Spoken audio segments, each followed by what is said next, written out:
Walaupun kita mendorong pemerintah daerah itu kayak cabai bisa menanam di daerahnya masing-masing.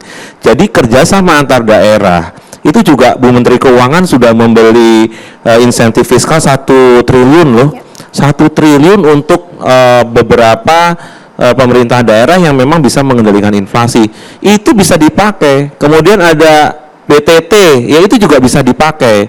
Jadi ini kita menghimbau para pimpinan daerah, dinas urusan pangan juga bisa melakukan gerakan pangan murah. Kemudian apabila memang sangat sulit gitu ya, Badan Pangan Nasional itu bisa mengkoordinasikan misalnya memobilisasi stok dari satu daerah ke daerah lain. Begitu Mbak Caca.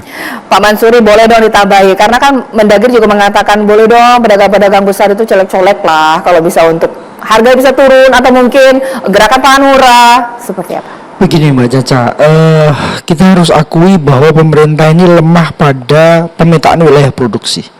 Cabai itu di mana saja produksinya, di mana saja dan berapa asumsi produksi mereka. Nah kalau sedangkan kebutuhan nasional, kebutuhan terbesar kita ini kan Jabodetabek, terus kota-kota besar, itu kebutuhan terbesar. Nah kalau seumpama pemerintah tidak tahu berapa sebenarnya produksi di wilayah mana dan kapan produksi itu dilakukan, maka khawatir saya distribusi menuju ke wilayah yang kebutuhannya cukup besar itu terganggu. Nah kalau terganggu akan ada ketimpangan harga yang cukup tinggi antara Jakarta dengan Jawa Tengah, antara Jakarta dengan Jawa Timur. Mereka aman di lapangan, tetapi Jakarta kesulitan. Ini yang menjadi penting. Maka pemerintah berulang kali kami bawel, kita siapkan desain pangan 5 tahun ke depan, kita siapkan produksinya cabai di mana saja, ke depan bagaimana, iklim bagaimana, apa kira-kira yang bisa mendorong itu agar lebih baik di ke depan, termasuk beras bagaimana, termasuk cabai bagaimana, bawang bagaimana, beras bagaimana. Ini kan persoalan serapan beras ke Bulog, serapannya kecil apa tidak, karena ini menjadi faktor. Kalau sudah impor besar, impor kita tahun ini 2 juta, tahun lalu 3 juta. Baik. Terus tiba-tiba nanti impor terus untuk mengguyur harga yang agar harganya turun. Saya potong, berkali-kali diperingati kok bandel-bandel itu nggak selesai-selesai. Itu Mbak Caca, kita diundang ke sini ini nggak hanya tiap tahun, berulang kali kita diundang bicara soal kenaikan harga pangan. Tetapi memang tetap bandel, karena apa? Jika kewenangan produksi itu semuanya diserahkan ke Badan Pangan katakanlah, dan mereka lepas tangan, duduk manis sambil nonton TV santai-santai, yang dikejar Pak Arief, percuma.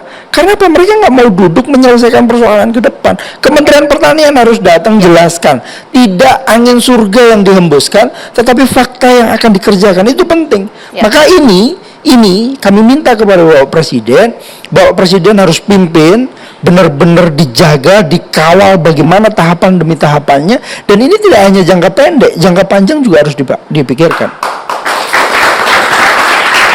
Mas Heri, tambahin dong, ditambahkan. Ya, jadi kita kan ingin berupaya untuk menjaga pertumbuhan ekonomi kita agar terus merangkak naik. Nah, instrumen yang paling dominan ini kan adalah konsumsi masyarakat.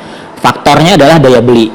Nah, daya beli ini bisa sangat terpengaruh apabila terjadi kenaikan harga pangan. Ya, ini yang penting menurut saya untuk menjaga momentum pertumbuhan ekonomi ini adalah hal yang cukup krusial adalah harga pangan. Kalau harga pangan sulit dikendalikan, ya maka ini akan dikhawatirkan mempengaruhi daya beli masyarakat yang pada akhirnya bisa mempengaruhi pertumbuhan ekonomi. Sehingga kebijakan apapun, baik itu dari sisi hilir maupun hulunya, ini harus segera ditempuh agar ada perbaikan, meskipun ya tidak langsung seperti itu ya, tetapi kita harapkan tiap tahun tidak berulang kasus-kasus yang sama ya, seperti contohnya mau lebaran mau puasa harga melambung tinggi, apalagi tahun ini pemilu, puasa, lebaran. Ini kan 3 event yang bisa mendorong atau mengakselerasi permintaan. Sementara dari sisi produksinya sekali lagi kita ya masih gitu-gitu aja gitu ya. Ini yang bisa menyebabkan hal ini bisa terulang lagi di setiap tahunnya. Jadi harus ada terobosan. Menurut saya tetap penting sekali di sisi hulu. Jadi kita mungkin sudah lelah ribut-ribut di sisi hilirnya. Nah, hulunya bagaimana? Ya, kayak contohnya mensiasati faktor iklim. Ada kemarau yang panjang. Nah, karena kan kalau mau nanam padi itu butuh air. Nah, apalagi sawahnya sawah tak ada hujan. Nah, ini yang harus disiasati bagaimana caranya supaya ya bisa tetap panen, bisa tetap tanam gitu ya. Mungkin hal-hal teknisnya lebih tahu ya Pak Arief, Pak Mansuri seperti apa. Tapi harus ada terobosan inovasi bagaimana caranya di sisi produksinya ini kita bisa bisa tetap tidak terpengaruh dengan adanya gejolak iklim.